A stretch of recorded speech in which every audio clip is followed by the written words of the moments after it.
using trigonometry to understand the first birthplace. It make me say, hey. Using the astrology to understand the first word, hey. It made me say, hey.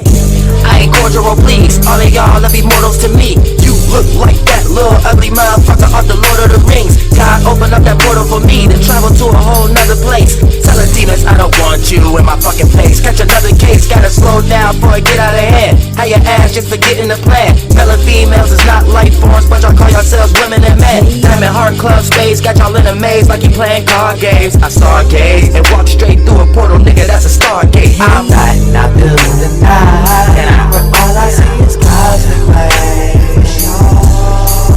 Riding up through the fly, and I usually be on the space. Yeah, 1, 2, 3, 4, 8,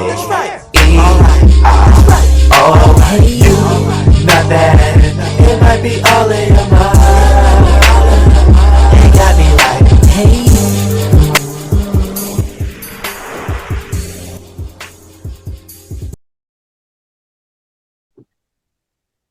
Hey, what's up? What's up? Same old, same old. Can you hear me?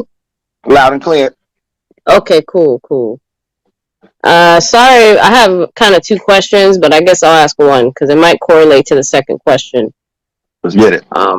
My question is a little off topic from whatever you were talking about before, but I was kind of wondering on your input on the whole synchronicity thing, like with seeing numbers and patterns and all that, and themes that repeat at weird places, and just kind of your input on do you feel like that really is the universe talking to us in a way, or is that just kind of like something we create in our minds? Yeah, we are the universe. So that's our power, creating it with our mind. And anytime we in a certain energy sector, that be the reason we have a synchronicity of a correspondence to a number. So when we too selfish, we might correlate numbers that equate to 1 or things that equate to masculine energies like 4 or 7. But anytime we seeing a number over and over again, that let us know we're in that certain frequency pattern.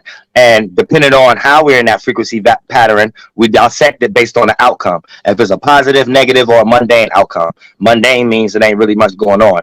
And that'll be deciphered as we're doing the right thing, good outcome, or we're on the wrong path and we need to change up something that we constantly doing every day. That's if it's a negative outcome, or if it's a mundane outcome, nothing's really going on. That means that we probably need to spend our time doing other shit than what we doing, because we're not doing anything with our time. But that'll be the 3 forms of correlations, and whatever the energy and the number come to, that'll be the frequency energy that we're in that's manifesting those situations. Gotcha. Okay, so that's not, because some people try to say, I've heard people say that that's like, oh, that's just bad spirits trying to lead you somewhere or whatever. My another question I guess I would have for you is, to you, what defines what these demonic spirits are? Like, what is it that is to where you could kind of filter out, okay, this is that person over there is kind of got this weird shit going on, and then this person is a little more chill, like. Something happened. There we go. Yeah, since we are the universe, everything we are describing are attributes that we have ourselves in our own perspective. So the better that we are aware of ourselves and our own biases and things of that nature, we'll be able to see where someone else is coming from when we see them with their actions. Because their actions and what their mind is on is our only way to kind of see where their spirit is at. And if they got similar traits to certain energies that we know if we was in that space as a spirit, we would kind of act and react to things like that. If we did a lot of shadow work and did a lot of self-awareness, we'll be able to see the multitudes of ways how other people are coming across. We'll be able to know the handful of things that this person had to be thinking about for them to be acting this way.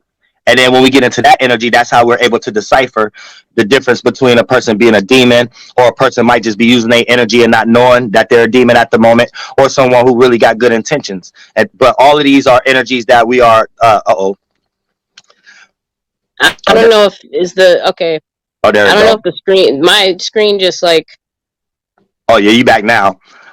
But yeah, all of these are examples. So based like a little of the witchcraft that the shadow government put us in is thinking that everything outside of us. So we end up creating things outside of us, but everything outside of us come from inside of us. So the better we understand what's inside of us, we'll be able to know what's outside of us, and then we'll be able to put it in its right perspective, so we don't get attacked by some energies, but kind of be indecisive of where that energy come from. We'll be able to know exactly where it's coming from and how we created it, as a teamwork makes the dream work. So we'll be able to spot it, like, okay, yeah, this person's spirit is in a demonic space at the moment, because all their thoughts and feelings look like demonic type shit. So their spirit is in that kind of space to make those kind of states of awarenesses. Because I know if I got to that space, I kind of be in that kind of energy. And therefore, that's how you'll start deciphering, like, oh yeah, this person is in the demon world at the moment.